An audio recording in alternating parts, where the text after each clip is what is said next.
Good morning, everyone. Thank you for joining us on this webinar where we'll be comparing the graphics between the Canvas controller and our traditional graphics. If you have any questions at any point, just put them into the questions tab and we can get to them at the end. Hello and welcome to today's webinar. Today we'll be comparing Canvas and traditional graphics.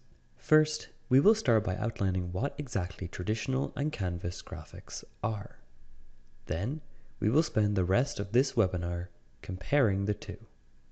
We will showcase the differences in their system graphics, basic graphic options, complex graphic functions, object attributes, and runtime operation. As always, there will be a Q&A session at the end. What are traditional graphics? Traditional graphics are supported by all Horner controllers with color touchscreens. They have been available since the mid-2000s. These graphics are focused on speed of execution and flexibility. The objects are straightforward and easy to use. What are Canvas graphics? Canvas graphics are supported by Canvas all-in-one controllers and modular CPUs. They have been available since the release of Seascape. The graphics are modern and nuanced. The runtime properties are more extensive. The complex objects are more comprehensive and feature-rich. Canvas graphics are made with a top-of-the-line graphics toolkit. You may notice that Canvas graphics execute slightly slower than traditional graphics at runtime. This is because of their improved detail and complexity. Now we are going to look at some comparisons. Let's begin with the system graphics. On the left, we have the traditional graphics, which uses a text-based system menu. It is very straightforward and effective, but it can also be quite simple and not very pretty. On the right, we have the Canvas graphical system menu. We can see that every option has a graphic, which might make it more pleasant to navigate. Next, let's look at our basic graphic options. On the left, we have the traditional graphics. These have a focus on ease of setup. They are very streamlined and simple. On the right, we have the Canvas graphics, which gives us many more options when it comes to deciding the look of our interface. These are more modern and extensive. Next, we have our basic data objects. The main differences between these are the number of shapes and optional tumbler editing. The Canvas graphics give us far more options when it comes to customizing our basic data objects, with more shapes, different colors, and even color gradients. Canvas graphics also allow for the implementation of tumblers.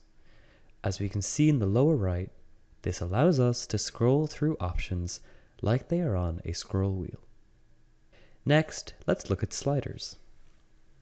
With traditional graphics, we can set up simple sliders, with the choice to add increment and decrement buttons on either end. With Canvas graphics, we have far more options. We can create rotary sliders, as we can see on the far right side, or two-point sliders, or even simple sliders like with our traditional graphics. Next, we have gauges and meters. The big difference here is the amount of detail. Canvas graphics retain all the functionality of their traditional gauges and meters, but they have a modernized look with more nuanced elements and more designs that are not possible with traditional graphics. Now, let's talk about the alarm object. The alarm object with traditional graphics is very functional.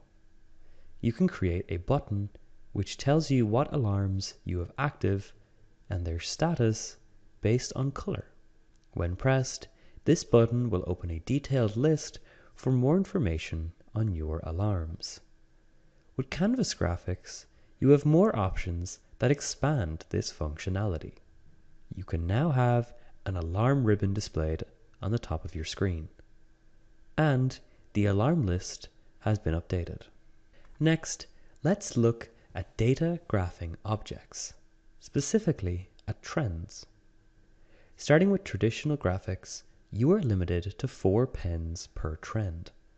You can customize basic features like the axis name, the y-axis scale, the title, and more. And if you have multiple pens, then at runtime they will all render together. Canvas graphics are much more advanced.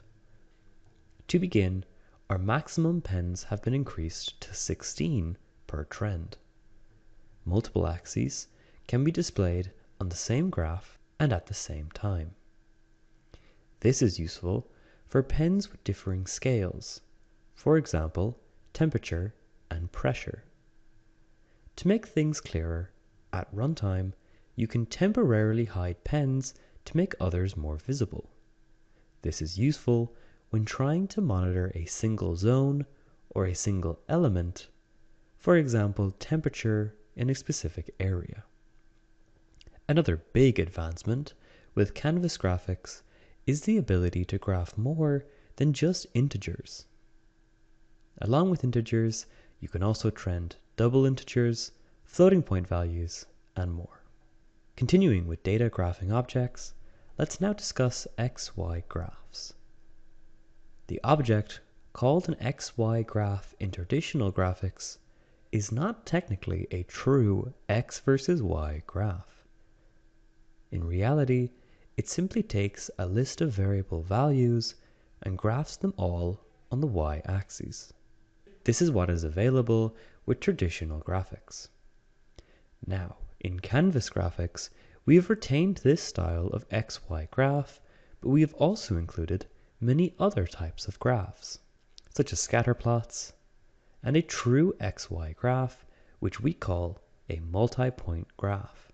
This allows for the tracking of an X variable against a Y variable.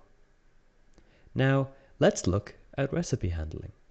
The background process for recipe handling is the same between traditional and Canvas graphics. In the background, you have a spreadsheet of different ingredients and different products.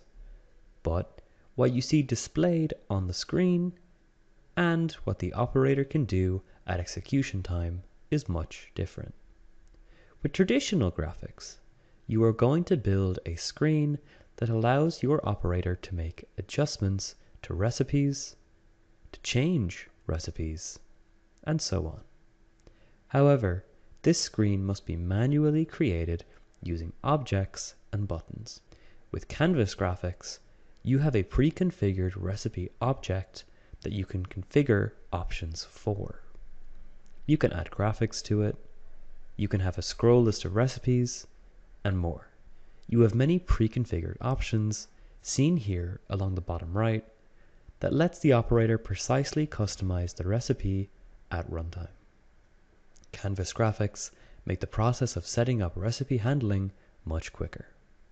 Next, we will look at the video object. With traditional graphics, you have the option to display simple videos at lower resolutions. With Canvas graphics, you get far more options, including built-in video controls, higher resolutions, and support for large file sizes. Now, let's look at runtime properties. On the left, we see the Display Attributes menu with traditional graphics. You can control visibility and make temporary changes to the color based on an override variable. With Canvas, we have retained the same functionality, but we have added to it. There is still the same basic attribute capability, however, they also have advanced properties. You can assign simple variables or structured variables to your advanced properties to control features like the rotation of an object, its opacity, its height, its width, and so on. Now, let's talk about backgrounds. With traditional graphics, when using Seascape 10, you have the ability to set simple backgrounds on your screens. With Canvas graphics, not just screens, but nearly every object can be given its own background. Your background can be a color, image, or texture, and you can adjust the tint of this background. Once again, Canvas graphics give you far more customization than traditional graphics. Now, let's look at runtime keypads. When the operator is asked to input a value, a keypad will be displayed on your screen. With traditional graphics, the keypads are simple but functional. On the left is an example of one. On the right, however, we can see the difference with Canvas graphics.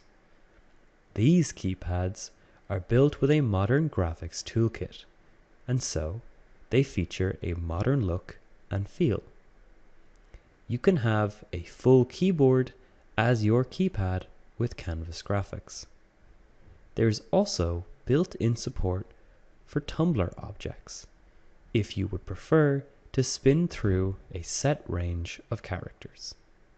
And that concludes our webinar for today. We hope you enjoyed this showcase of the differences between traditional and Canvas graphics.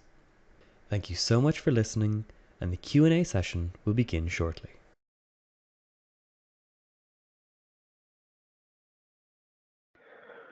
Okay, I don't see any questions in on that as yet. Next week, we will be following up with global variables versus retained variables using Cscape 10. So if you would like to be in for that, the registration link is up. I don't see anything else coming in for today, so I think we can leave it there. Thank you all for joining us, and we'll see you next time.